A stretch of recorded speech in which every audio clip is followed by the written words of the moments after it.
Okay, kia ora everybody. If you are watching this, it means you are ready to start researching for your information literacy internal worth for reading credits.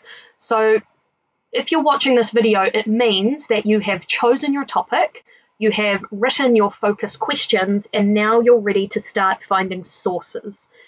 So your articles and videos and things like that that you will use to do your research and track on your research log.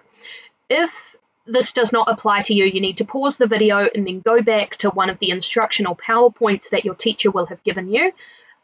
So you are doing things in the right order, because there's no point in researching before you've written your focus questions. So let's get started. The first thing I want to do, I'm here on my home screen, the first thing I want to do is open my browser. Okay. Ideally, you want to be working in Google Chrome. It's the best browser, especially if you're on the school network. And as always, we start at our Onslow College Moodle page. So this is where you go. So what I'm going to show you is one place that you can absolutely 100% trust for sources, because as you already know, for the information literacy internal, your sources need to be credible, which means they're written by somebody that knows what they're talking about, or they're published by a credible source, so a legitimate newspaper or a legitimate website. It's not just somebody's blog. So one way that you can ensure that all your sources are reliable is to do this process that I'm going to show you now. So what you need to do is click on the library icon from the Moodle here. So it's this page here. So click on that. And this is the library website. Okay, you should all know what this looks like. So I want you to scroll down. And now you can see this box called Epic Shortcuts. Click on the banner to go to the database. Now, Epic is a software, a program, whatever, a thing that has been set up for school students to research. It's what it's for. It's set up exactly for that. So what it does is that it collates all sorts of information together by category, so you can go in and search and be assured that everything is correct and legitimate. So it's a really great tool for you to use. So it says here, click on the banner to go directly to the database. Now, a database, think of a database like an online section of a library.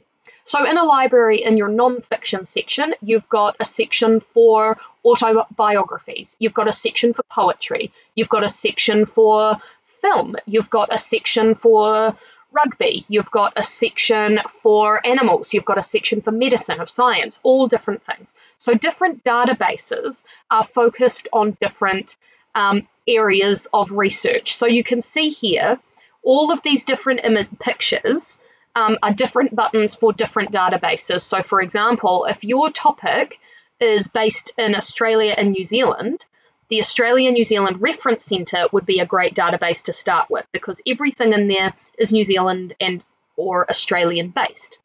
If you have a science-based topic, your science one would be a great place to start, or anything based in medicine, so the legalization of medical marijuana, for example. Health and Wellness Resource Centre, possibly animal testing, could all be in there. Your general one file, that's everything you could possibly think of. So while that could be useful, be aware that there is a lot in there. Okay. If you scroll down, world history, that could be relevant. It depends on your topic. The Dominion Post, if you want some local New Zealand-based articles that are written, that's fantastic. The National Geographic, Time magazine, you've got so many to choose from. The one I'm going to show you today is global issues. Now, that is a great one to start with, because ideally your topic is something that's happening in the world right now. So a global issue, something that's going on. So I'm going to show you this. All I do is put my mouse on it and click. And now it will prompt you for a login. So Epic is a paid for service. And the school has a password and username that you use to get in. Okay, so the password here, the username is onslowcol, ONSLOWCOL. Your password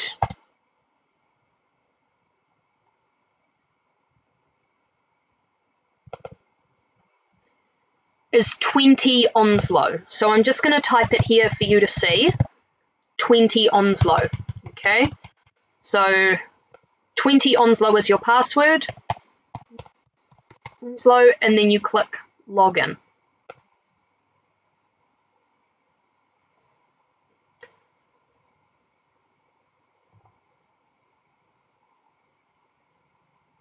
And here you are, you're in the database. Okay, so this is what I can see. I'm in global issues. If you scroll down, okay, you will see that you can browse issues. Now, everything is divided into subjects. So environment and climate change, society and culture, government, politics and law, animal rights and gun control, health and medicine. So if for some reason you're still unsure of your topic, you can have a browse around and see what resources are available for these particular subject areas. Or if you have decided, but you know you've got a friend who's completely unsure, send them here and get them to have a look around, because you will be certain that there are resources available on this database for these particular topics. So that's a great place to start. So let's scroll up to the top here. Your best place to start is in the search bar. So I'm going to give you an example of how I would search and find particular resources for my topic. So let's say my topic is about horse racing. So the problems with it, the benefits of it, who it benefits, all those kinds of things. How much money does it make? Does it affect the animals? That kind of stuff. So let's start really simply. Horse racing. Now you'll see all of these suggestions are coming up. Some of them may be relevant, some of them may not. Okay, it really depends what your topic is. I'm just going to leave it at horse racing now, keep it really broad, and I'm going to press search. Okay, so what I'm looking at now, up the top here, you can see the resources that have come up are divided by type. Okay, so I've got viewpoint pieces, images, news articles, a lot of news articles, academic journals, videos, audio files, etc., magazines, and so on. Now, this is really, really useful because what's important for the information literacy is that you can have a maximum of 3 sources that are the same type of source. So you can't have 6 news articles as your sources. You could have 3 news articles, then 2 viewpoint articles and an academic journal article, for example. Or you could have 3 videos and 3 news articles, but you can't have more than 3 of the same type. So in EPIC, if you're using EPIC and you're using these databases, you can be sure that you have the right number of source types. So that's really helpful. So I've just searched horse racing. So let's scroll down. Let's see what I've got. 710 viewpoint articles. 5 more fun horse racing facts you never wanted to know. I don't know. These look like they could be quite good. Horse racing has outlived its time. That looks quite good. It's an editorial. I'm going to scroll down. Okay. 18th century footwear. That's not particularly helpful. Biographies, I don't really know. Okay, that's just weird. So some of these hits aren't really good for me. They're not really coming up. If that's the case for you, there's a couple in here. If that's the case for you, what I recommend is going back up to the search bar, clicking on this little arrow, and choosing opposing viewpoints. Opposing meaning 2 sides of the coin, 2 sides of the argument. So that will mean that I'm only searching for resources that have a really clear side of the argument. And for me, with my horse racing topic, that's really relevant and really helpful, because I'm looking at the pros and cons and who it benefits and the effect on the animals and all of those things. So I've clicked opposing viewpoints and now I'm going to search. So you can see for the content that's come up, it's certainly a lot still of pieces, but there's less news articles, there's more academic journals, and that could be quite helpful for me. So I'm going to scroll down. Now the top 3 viewpoints that have come up: horse racing has outlived its time, a crisis in horse racing, what crisis, and the time for horse racing has passed, it's time to outlaw it. That's far better hits, right? Sports and gambling, animals and sports, the fiscal year in California horse racing, this is much better. This is much more helpful for me. Obviously, I'm still going to go in and have a read of what's available to me, but I'm going to just show you what I can do when I think I've found an article. So here I am. The time for horse racing has passed. It's time to outlaw it. So I'm going to click on that and see what comes up. Okay, so here's the article. Okay, it's a really good length, and that tells me up the top here. If you have a look on the right-hand side, it tells me the document type, which is useful. It gives me the length. It tells me where it's published. The Washington Post is a reputable source. It gives me the author and the date, and it's nice and recent, 2019. So this all looks like a fantastic article to use, but of course I need to read it. So I'm going to scroll down. Here in article commentary, it summarizes what the article is about. How fantastic is that, that I don't have to read every single piece. I can read the summary. So let's assume, for the purpose of this video, that I've read it. I'm going to scroll down and I start to read. Let's see.